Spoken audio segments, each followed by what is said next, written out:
अंकित और अनु भाई बहन थे। माँ बाप के देहांत के बाद बड़ी बहन अनु ने दिन रात मेहनत करके अंकित की देखरेख की और उसे पढ़ा लिखा कर पैरों पर खड़ा किया था। दोनों भाई बहन खुशी खुशी रह रहे थे। एक दिन, दीदी मुझे जॉब मिल गई है। अरे वाह भैया, तेरी मेहनत सफल हुई।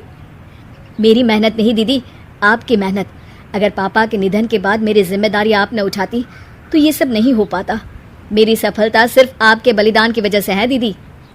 कुछ महीनों बाद अंकित की शादी सीमा से हुई। सीमा बड़ी ही चालाकी से अनु से मीठा मीठा बोलकर घर का सारा काम करवा लेती थी और खुद अंकित के साथ घुमा फिरा करती थी। वैसे तो वो सिर्फ खाना बनाने का काम ही घर में करती थी, लेकिन अब उसे उससे भी छुटकारा चाहिए था। इसीलिए एक दिन, दीदी मेरे हाथ का खाना अंकित को पसंद नहीं आता, क्या आप खाना बना दोगी प्लीज? अरे हाँ हाँ, ये भी कोई कहने की बात है, जरूर। सीमा इस बात से मन ही मन बड़ा खुश होती है और अगले दिन के झाड़ू पोछे के काम से छुटकारा पाने के लिए एक और तरकीब लड़ाती है। हॉल में जोर जोर से कराहने लगती है। उसके कराहने की आवाज सुनकर अनु हॉल में भागती हुई आती है। क्या हुआ सीमा? दीदी लगता है मेरी कमर अकड़ गई है। वो क्या है ना, मुझे झाड़ू पोछा करने की आदत नहीं है ना। मेरी मम्मी पापा ने मुझसे कभी ये काम नहीं करवाया। अरे कोई बात नहीं, झाड़ू पोछा ही तो है, मैं कर लिया करूंगी। ऐसे ही धीरे धीरे सीमा ने घर के सारे कामों का बोझ अनु पर डाल दिया। घर का सारा काम अनु करती थी, फिर भी सीमा को अनु से छुटकारा चाहिए था। इसलिए एक दिन वो अंकित के ऑफिस से लौटने से ठीक पहले ढेर सारे कपड़े लेकर धोने का नाटक करने बैठ जाती है। अरे सीमा, इतने कपड़े? अब क्या करूं, अकेली पड़ जाती हूँ, करना तो मुझे ही है ना। अरे दीदी से मदद ले लेती। अच्छा, ताकि सारा जमाना कहे कि भाभी बड़ी ननद से काम करवा रही है। और वैसे भी दीदी ने तो साफ कह रखा है मुझे कि तुम आज जो भी हो सिर्फ उनकी वजह से हो, इसीलिए अगर उनके बनाए इस घर में रहना है तो काम करना ही पड़ेगा। ये सब सुनकर अंकित को बहुत गुस्सा आ गया।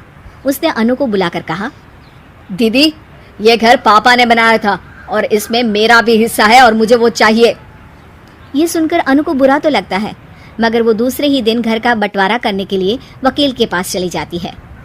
वहां से लौटते हुए अनु का एक्सीडेंट हो जाता है, जिससे वो दोनों पैरों से अपंग हो जाती है। अब मजबूरन उसकी पूरी देखरेख सीमा को करनी पड़ती है। एक दिन सारे कामों से थक कर सीमा अंकित से कहती है, अजी सुनते हो, अब मुझसे तुम्हारी ये बहन की सेवा ना होगी। अगर कल तक तुम इसका बंदोबस्त नहीं करते तो मैं घर छोड़कर चली जाऊंगी। अरे ये कैसी बातें कर रही हो, इस हालत में वो कहाँ जाएंगी? मैं कुछ नहीं जानती, बस कल ये इस घर में मुझे दिखनी नहीं चाहिए। अंकित अपनी बीवी की जिद के आगे हार मान लेता है और अनु को शेल्टर होम में छोड़ आता है। 3 महीने बाद, अजी सुनते हो, ये आपके लिए एक पार्सल आया है, ये लीजिए। अरे इसमें तो घड़ी है और एक चिट्ठी भी है। दिखाइए तो। अरे वाह, बड़ी ही सुंदर घड़ी है, लेकिन ये आपको भेजी किसने? पता नहीं, शायद चिट्ठी में कुछ लिखा हो। आशा करती हूँ ये घड़ी तुम्हें पसंद आएगी। रक्षाबंधन की बहुत शुभकामनाएं, तुम्हारी दीदी अनु। चिट्ठी पढ़कर अंकित की आंखें भर आती है। मैं दीदी को लेने जा रहा हूँ सीमा। अरे घड़ी भेज तो दी उन्होंने, अब क्यों जाना उनके पास? देखा सीमा, दीदी हमसे दूर जाकर भी हमारे बारे में ही सोचती है, और एक हम है जो उनकी सेवा से बचने के लिए उन्हें शेल्टर होम छोड़ा है। तुम्हारी बातों में आकर मुझसे ये क्या पाप हो गया।